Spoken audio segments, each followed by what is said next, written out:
ખબર નહીં, એવું લાગે છે કે એમની પહેલી પત્નીના હત્યાના કેસમાં હું ફસાઈ જવાની છું. સાચું કહી રહી છે બેન, તારી પરિસ્થિતિ ના ઇધર કા ના ઉધર કા એવી થઈ જઈ છે. બેના ઓલા રમેશ ને એવું કેવી રીતે શક્ય બને? એણે કહ્યું હતું ને, એને મારી નાખીશું તો પણ એ હત્યાના પુરાવા તો જાહેર કરી જ દેશે ને.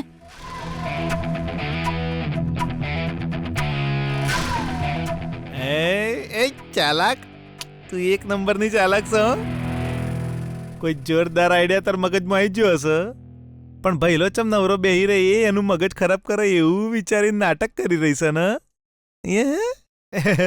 ના ભૈલા, મને ખરેખર કંઈ સૂઝતું નથી. આઈ એમ કમ્પ્લીટલી બ્લેન્ક.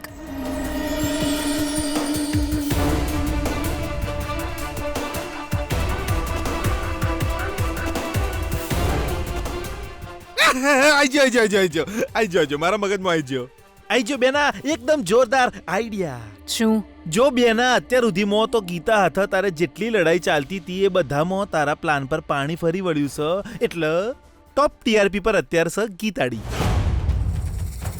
જો કે આ વાત તારા ગળે નહીં ઉતરે, તકલીફ થશે, પણ સાચી વાત તો માનવી જ પડશે.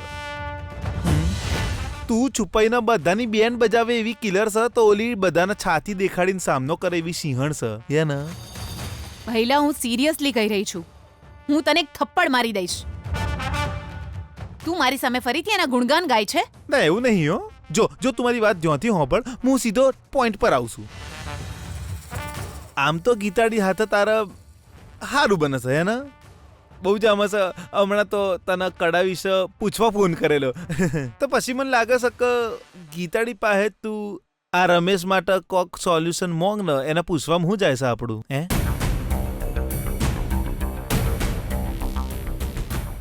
ભૈલા, હવે એક સેકન્ડ પણ મારી સામે તું રહેતો નહીં. બહુ જ ગુસ્સો આવી રહ્યો છે મને. હું તને જાનથી મારી નાખીશ.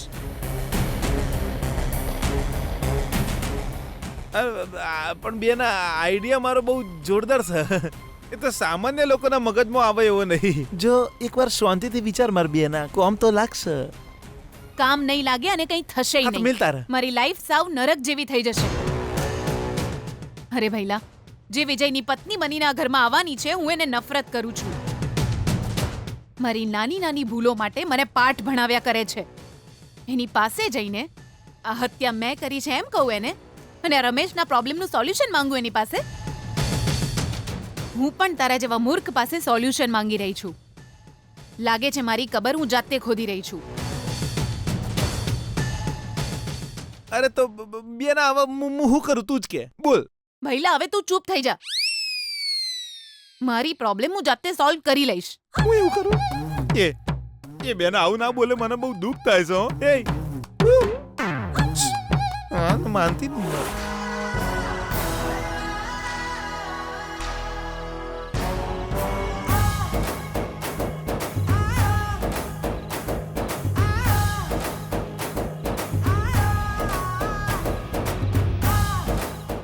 હેલો, પે કરીને ખાઓ ને મેડમ. હેલો મેડમ, મેં કહ્યું ને પે કરીને પછી ખાઓ. આ ક્યાંનો ન્યાય છે? હું આટલે દૂરથી આઈસ્ક્રીમની આખી ગાડી લઈને આવ્યો અને તમે પે કર્યા વિના ખાઈ રહ્યા છો.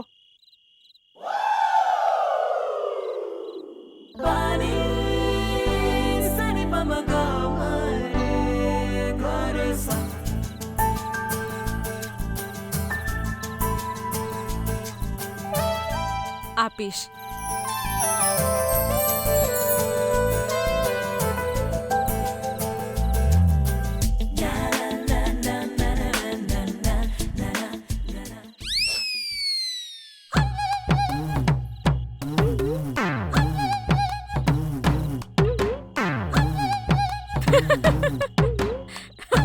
ઊભી રહે વિજય, ત્યાં જ ઉભો રહે. અહીંયા ના આવતો વિજય. ઊભી રહેજે બદમાશ, તું ત્યાં જ ઊભી રહે. હવે તો તારે કિસ આપવી જ પડશે. વિજય, સોરી વિજય. મારે બીજું કઈ નથી સાંભળવું, કિસ આપ મને પ્લીઝ. કૂલ, ઠીક છે વિજય, હું આપું છું. હા, હા, હવે આવીને લાઈન. હા. આપ. હમણાં તો આપી. એ તો ટેસ્ટ કરવા માટે હતી, હવે ફરી આપ. શું તું પણ? જા વિજય, આપણે બહાર ઊભા છીએ, એ પણ મારા ઘરની સામે. મમ્મી પપ્પા જોઈ જશે તો શું વિચારશે બોલ? થોડા દિવસ પછી આપણા લગ્ન થઈ જશે ત્યારે ત્યારે જે રીતે તું મારા માટે આઈસ્ક્રીમની ગાડી લઈને ઊભો છે ને, એ જ રીતે હું તારા માટે કિસની ગાડી લઈને ઊભી રહીશ વિજય.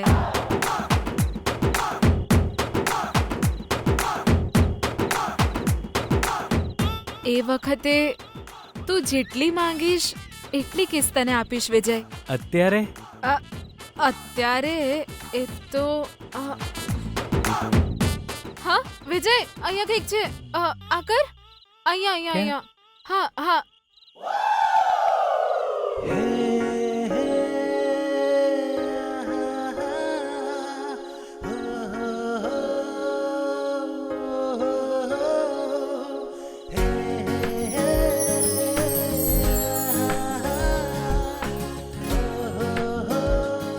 વિજય, તું મારા માટે શું શું કર્યા કરે છે?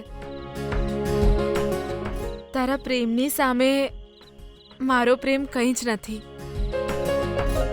7 જન્મમાં તું જ મારો પતિ બનજે વિજય.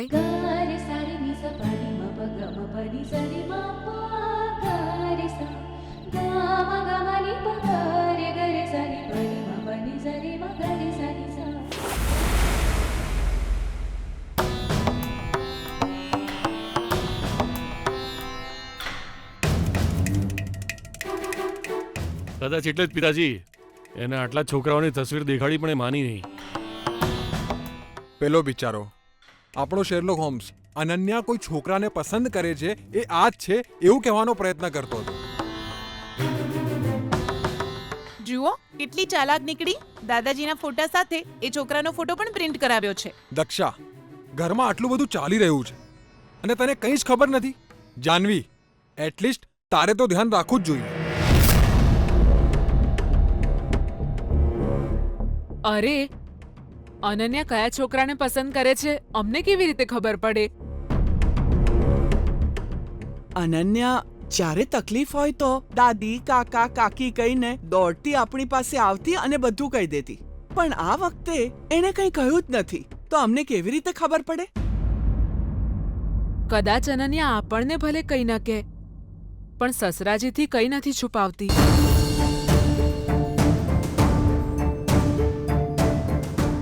દીદી, આવી વાત બીજી વાતોની જેમ કોઈ સરળતાથી કેવી રીતે કહી શકે? પાર્ટી પ્રેસિડેન્ટ એમડીજીના ઘરમાં કોઈ ઘૂસી જાય તો સીધા બ્રેકિંગ ન્યૂઝ બની જાય. આ તો સીધો મનમાં ઘૂસી ગયો છે. તો એ આ વાત અત્યાર સુધી આપણને ખબર પડી નહીં. જો કંઈ ગડબડ થઈ ગઈ હશે તો? ગડબડ થઈ હશે એવું ના બોલીશ રઘુ. ગડબડ ઓલરેડી થઈ ગઈ છે. આપણને કંઈ જ કહ્યું નથી. કદાચ અનન્યા આપણને પોતાના માનતી જ નથી, હે ને? અરે પણ આ છોકરો છે કોણ? આ છોકરાને આપણે નથી ઓળખતા એટલે તો ટેન્શન થઈ રહ્યું છે. ટેન્શન ના લેશો, મેં ઇન્ટેલિજન્સને એનો ફોટો મોકલી દીધો છે. થોડી વારમાં એ કોણ છે એ આપણને ખબર પડી જશે. તમે લોકો થોડી ધીરજ રાખો. હા, શું થયું? એમડી સાહેબની આખી ફેમિલી આટલી શાંત અને ગુસ્સામાં કેમ દેખાય છે? અનન્યા, જો તને લાગતું હોય કે તે અમારાથી કંઈક છુપાવ્યું છે તો અત્યારે જ કહી દે. કાકા, પણ મેં તમારાથી શું છુપાવ્યું છે? અનન્યા, ત્યાં વૈશાલીના હાથમાં છે ને, એના વિશે અમારે જાણવું છે. સંસ્કૃતિના હાથમાં જે મગ છે એ વિશે પણ અમારે બધાને જાણવાની ઈચ્છા છે.